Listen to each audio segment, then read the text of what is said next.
Hello guys, তোমাদের সকলকে আমি আমার চ্যানেলে স্বাগত জানাই, অর্থাৎ তমন্নাস ব্লগে তোমাদের সকলকে স্বাগত জানাই। তো তোমরা সকলেই জানো আমি একটা 365 ডেজের চ্যালেঞ্জ ভিডিও শুরু করেছি, আর দেখতে দেখতে আমরা 30 নম্বর দিনে এসে পৌঁছেছি। আর 30তম দিন আর স্পেশাল কিছু হবে না, সেটা কি সম্ভব? আমার চ্যানেলে এসছো আর স্পেশাল কিছু দেখবে না, এটা তো অসম্ভব ব্যাপার যাকে বলে। তো স্পেশাল ভিডিও চলে এসছে, আর এটা হচ্ছে রামনবমীর ভিডিও। রামনবমী ছিল তাই মন্দিরে তো যাওয়া মাস্ট, আর মন্দিরের বাইরে পৌঁছে গেছি। দেখতেই পাচ্ছ কত সুন্দরভাবে ডেকোরেশনটা করেছে, আর কি ভিড় ভাই, কি বলবো। একবার এদিক থেকে ঠেলে, একবার ও এদিক থেকে ঠেলে।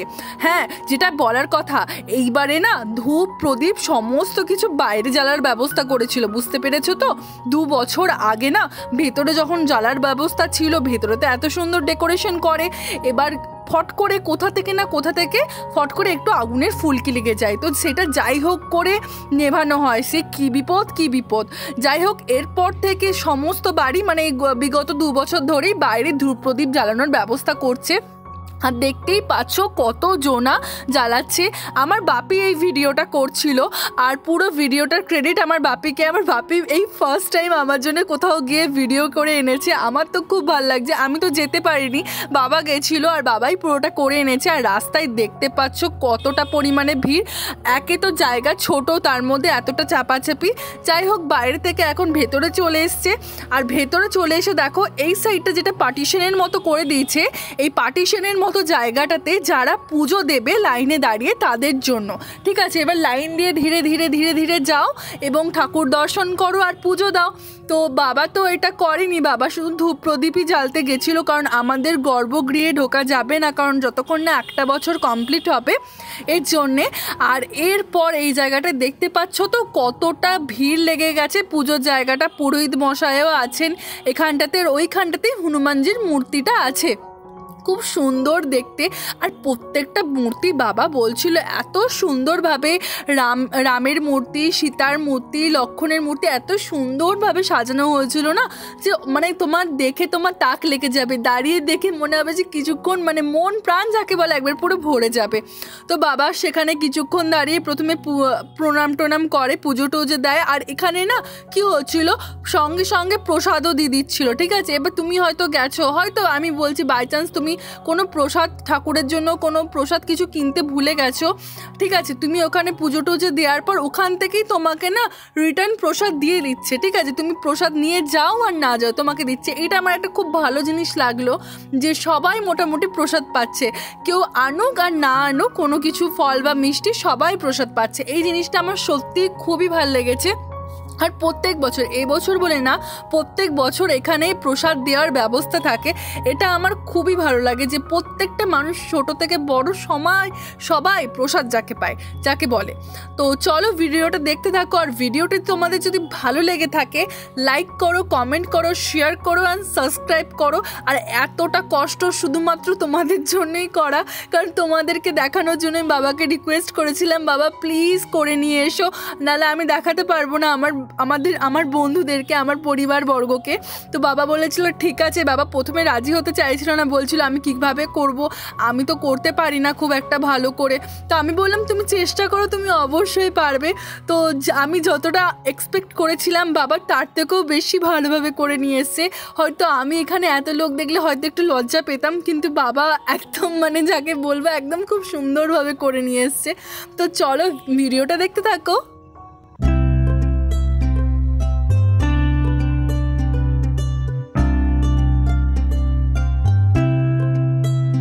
আর এরপর বাড়ি আসার পর পাশের বাড়িতে রামনবমী উপলক্ষেই পুজো হয়েছিল, তো সেখান থেকে প্রসাদ দিয়ে গেছিলো, তো সেটাই খেলাম। 2000 years later.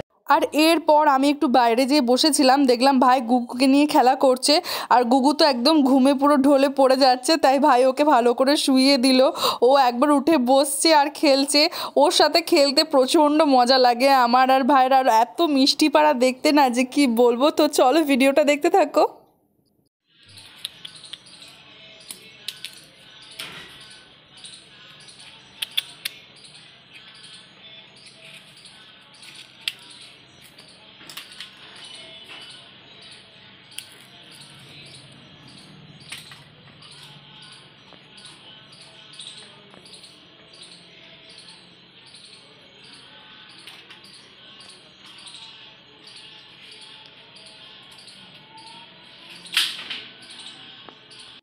এরপর বাবার কাছে চলে গেছিলাম, আর এখানে বাবা দেখছি বেড়া বাঁধছে। বেড়া কেন বাঁধছে বলি, কিছুদিন আগে যখন গুগুদেরকে চান করানো হচ্ছিল, গুগুকে, লালুকে আর কোকোকে যখন চান করানো হচ্ছিল, তখন আমাদের পেছনের গেটটা খোলা ছিল, তো সেখান দিয়ে ওরা ছুটে পালিয়ে গেছিলো। এবার ওখানে তো কিছু গাছপালা ছিল, সেখানে ঢুকে পড়ে একদম মানে গাছগুলোর ওপর পা দিয়ে ছেড়ে ছুঁড়ে বেরিয়ে গেছে। এরপর যখন অন্য সময় ছাগল এসেছিলো, ছাগলে না মায়ের কিছু গাছও খেয়ে নিয়েছে।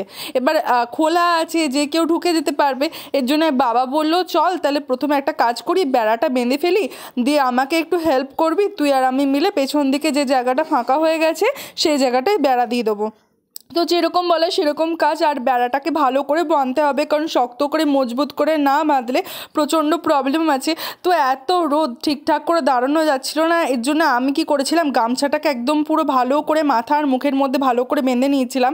আর এরপর বাবার জন্য অপেক্ষা করছিলাম, কারণ বাবা বললো যে একটু অপেক্ষা কর, কারণ একটু টাইম লাগবে। ততক্ষণ আমি গুগুর কাছে গেছিলাম, আর গুগুর ঘুমানোর স্টাইলটা দেখো, হাত পাগুলো ওপরের দিকে তুলে যাই হোক করে ঘুমাচ্ছে। আর এরপর আমি বাবার সাথে পেছনে চলে গেছিলাম। বাবা এই যে এখানে বাঁশের বেড়াগুলো প্রথমে সেট করে নিচ্ছে, আর এরপর এই জায়গাটাতেই তোমার বাঁশের খুঁটিগুলোকে দিয়ে তোমার মানে করে ফেলবে, ওই যেটা আছে বেড়াটা বেঁধেছে সেটা বাঁধবে। এরকম ডেলি ভ্লগ দেখতে হলে চ্যানেলটাকে সাবস্ক্রাইব করো, কারণ আমি তো ডেলি ভ্লগ আনছি, আর তোমরা সকলেই জানো আমি 365 ডেজের চ্যালেঞ্জ ভিডিও নিয়েছি, তো সেটারই চলতে থাকছে। তো এরকম ভিডিও যদি ভালো লেগে থাকে আমি আরও বানাবো, আমি ডেলি আনছি আর মিনি ভ্লগও আনছি, তো সেগুলোও দেখো। আজকের মতো বাই, দেখা হচ্ছে পরবর্তী ডেলি ভ্লগ।